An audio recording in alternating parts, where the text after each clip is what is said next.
வணக்கம். இன்றைய தினம் பாராளுமன்றத்துல ஜனநாயக படுகுழி தோண்டி புதைக்கப்பட்டது. மக்களவையில எதிர்க்கட்சித் தலைவர் ராகுல் காந்தி அவர்கள் இன்னைக்கு பேசும்பொழுது இந்த டெல்லியில நடந்த துப்பாக்கி சூட்டுக்கும் பொறுப்பெடுக்கணும் உள்துறை அமைச்சர் என்று சொன்னார். உள்துறை அமைச்சர் இன்னைக்கு அவைக்கு வரல, ஒரு வாரமாக காணோம், இன்னைக்கு வரல. அதனால உள்துறை அமைச்சரை இதுக்கு பொறுப்பெடுக்கணும். இன்டெலிஜென்ஸ் உபயோகப்படுத்துறதுக்கு பொறுப்பு உள்துறை அமைச்சர். அவரை பொறுத்த AK-47 வரைக்கும் உபயோகப்படுத்த வச்சாங்க, அதற்கு பொறுப்பு உள்துறை அமைச்சர் தான். அதனுடைய விளைவா பாஜக அதுக்கு மேல எதிர்க்கட்சி தலைவரை பேச விடாம தடுத்து அவையை ஒத்தி வச்சு மீண்டும் மீண்டும் ஒத்தி வச்சு கடைசியில இந்த சட்டத்தை தவறான வழியில பாஸ் பண்ணிட்டாங்க. இதை பொறுத்த மட்டும் இந்த அரசு மாணவர்களுக்கு எதிரானது, மூடி மறைக்க விரும்புகிறது. உள்துறை அமைச்சர் அமித்ஷா துப்பாக்கி சூட்டுக்கு உத்தரவு கொடுத்தது டெல்லியில. ஏன்னு கேட்டீங்கன்னா அவர் தான் டெல்லி போலீஸ் அவர் கண்ட்ரோல தான் இருக்கு. இதை பேசிய எதிர்க்கட்சி தலைவர் ராகுல் காந்தி அவர்கள் பேச விடாமல் தடுத்து விட்டார். பாராளுமன்றத்திலே எதிர்க்கட்சி தலைவருக்கு பேச வாய்ப்பு கொடுக்காது மிகவும் கண்டிக்கத்தக்கது. இது ஜனநாயக படுகொலை என்று நினைக்கிறேன். திரு அன்புமணி அவர்களுடைய பேச்சு கேட்டேன், ரொம்ப சிரிப்பா இருந்துச்சு. ராணுவத்தை பார்த்தேன், அதை பார்த்தேன், இதை பார்த்தேன்.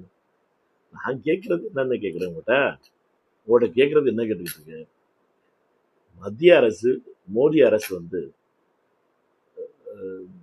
தமிழ்நாட்டுக்கு உரிமை கிடையாது, இந்த மேதவாக அணை கட்டணம்னா அவங்ககிட்ட கேட்க வேண்டியது இல்லைன்னு சொல்லி நேற்று அமைச்சர் பதில் சொல்லியிருக்காரு. நீங்க கேட்ட கேள்விக்கு அதை எதிர்த்து மோடி அரசுல இருந்து நீங்க வித்ரா பண்ணுவீங்களா?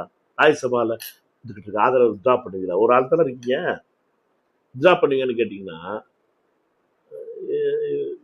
ஏன் இந்த பதட்டம்? சிபிஐ கேஸ் இருக்குன்னா இந்த தமிழக மக்களுக்கு தெரியாதுன்னு வச்சுருக்கீங்களா?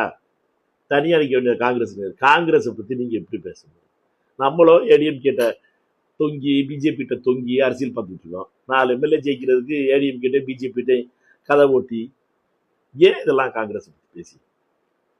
காங்கிரஸ் மெயின் எதிர்கட்சி சார் இந்திய அளவில். உங்களுக்கு தெரியாதா எத்தனை மாநிலத்தில் ஆட்சியில் இருக்கணும்? காங்கிரஸை பற்றி பேச விட்டுட்டு உங்கள் கட்சி வேலையை பாருங்க. பிஜேபிட்டையும் நல்லா வச்சுக்கணும், ஏடிஎம்கேயும் ஏடிஎம்கேட்டையும் சப்போர்ட் இருக்கும்னு சொல்லி பண்ணி நீங்கள் 4 MLA ஜெயிச்சிருக்கீங்க. ராஜ்யசபாவும் ஏடிஎம்கே புண்ணியத்தில் ராஜ்யசபாவும் வாங்கிட்டீங்க.